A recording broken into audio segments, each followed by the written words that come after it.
Sveiki, aš Jurgis. Daug keliauju, bendrauju keliomis užsienio kalbomis. Galima naudotis tradiciniais spausdintais kalbų žodynais, tačiau siūlau išbandyti nemokamus elektroninius žodynus internete. Darbe man jie labai praverčia. Būtent apie elektroninius žodynus bei vertikles aš ir noriu jums papasakoti. Susipažinkime su rusų lietuvių ir lietuvių rusų kalbų žodynų www.rusu-lietuviu.com. Esame pradinėme žodyno puslapyje. Jame rasime informacijos apie projektą, jo naudą ir žodyno siekius. Pagrindinė žodyno funkcija – versti žodžius. Taigi netrukus tai išbandysime. Pirmiausia, reikia pasirinkti, iš kokios į kokią kalbą norime versti žodį. Tuomet jį rašome į štai šitą laukelį, telieka paspausti versti. Štai taip greitai ir paprastai sužinojame, kad keliautojas rusiškai putišestvinik. Beveik analogiškas žodynas yra pateiktas svetainėje www.anglu-lietuviu.com. Šis žodynas išvers žodžius iš lietuvių kalbos į anglų ir iš anglų kalbos į lietuvių.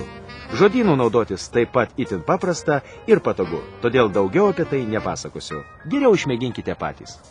Žodynas www.vokiečių-lietuviu.com priklauso tai pačiai žodynų grupiai. Juo galima versti iš vokiečių kalbos į lietuvių ir iš lietuvių kalbos į vokiečių. Noriu atkreipti dėmesį, kad visuose iki šiol aptartose žodynuose žodžių galima ieškoti ir pagal abėcėlinį sąrašą. Mums lietuviams gali būti naudingas ir latvių lietuvių bei lietuvių latvių kalbų žodynas www.letonika.lv.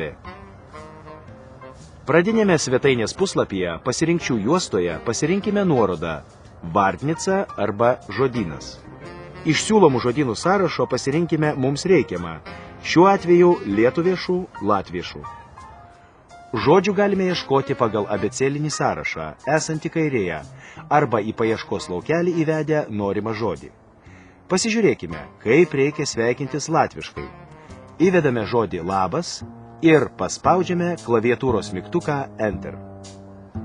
Štai ir paieškos rezultatai. Mūsų kaimynai sveikinasi labs. Darbe ir kasdienėje veikloje dažnai turime išversti tekstą iš vienos kalbos į kitą. Jeigu nereikia profesionalaus vertimo, tiesiog norime suprasti teksto prasmę, mums padės interaktyvaus vertimo programos. Pasaulyje yra sukurta nemažai automatinio vertimo programų. Mes, lietuviai, taip pat turime ko pasigirti. Supažindinsiu jūs su lietuviška automatinio vertimo sistema vertimas.vdu.lt. Ji verčia iš lietuvių kalbos į anglų ir atvirkščiai.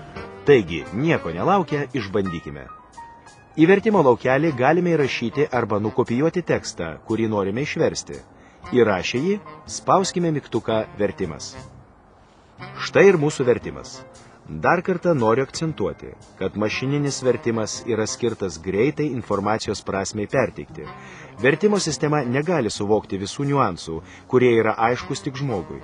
Taigi nesistebėkime, jei išverstas tekstas yra neaiškus arba kartais net nelogiškas.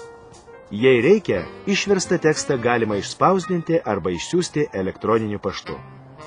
Dar viena tikrai naudinga svetainės funkcija – interneto puslapio vertimas. Spraktelkime nuorodą internetinio puslapio vertimas. Šiame laukelyje tereikia įrašyti interneto svetainės adresą. Jei norime, kad būtų išversti ir tie puslapiai, į kuriuos pateikiamos nuorodos, varnele pažymėkime laukelį išversti nuorodas ir spustelkime mygtuką vertimas.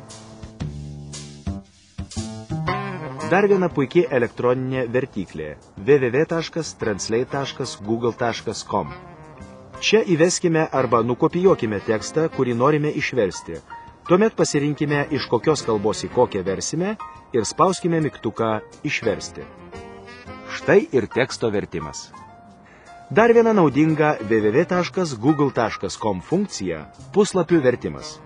Į paieškos laukelį įveskime užklauso žodžius. Jau išsiaiškinau, kad ispaniškai radijas internete – radio por internet, o šį kartą ieškau ispaniškos radijo svetainės. Spustelsiu Google paiešką. Išsiverskime štai šį puslapį į lietuvių kalbą. Luktelkime. Na štai, dabar galime perskaityti ir išsirinkti norimą radijo stotį.